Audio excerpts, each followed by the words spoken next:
गणनायकाय गणदैवताय गणाध्यक्षाय धीमहि गुणशरीराय गुणमण्डिताय गुणेशानाय धीमहि गुणातीताय गुणाधीशाय गुणप्रविष्टाय धीमहि एकदन्ताय वक्रतुण्डाय गौरीतनयाय धीमहि गजेशानाय भालचन्द्राय श्रीगणेशाय धीमहि एकदन्ताय वक्रतुण्डाय गौरीतनयाय धीमहि गजेशानाय भालचन्द्राय श्रीगणेशाय धीमहि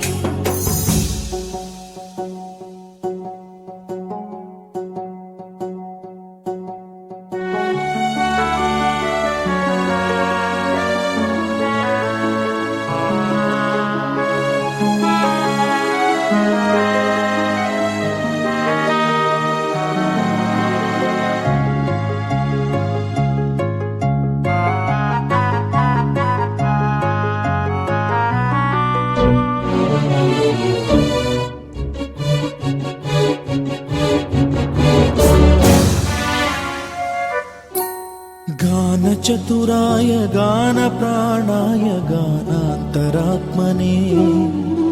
गानोत्सुकाय गानमत्ताय गानोत्सुकमनसे गुरुपूजिताय गुरुदैवताय गुरुकुलस्थायिने गुरुविक्रमाय गुह्यप्रवराय गुरवे गुणगुरवे गुरुदैत्यकलक्षेत्रे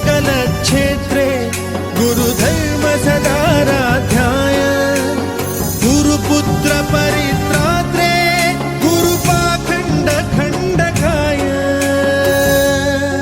अच्युतं केशवं कृष्णदामोदरं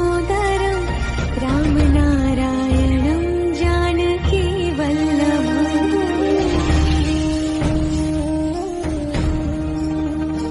अच्युतं केशवं कृष्णदामोदरं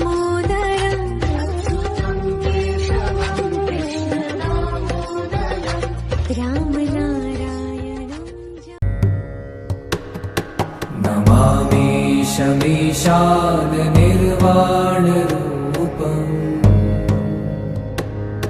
विभुं व्यापकं ब्रह्मवेदस्वरूपम्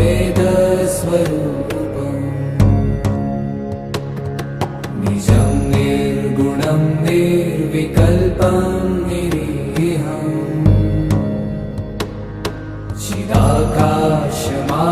चिदाकाशमाकाशवासं भजे।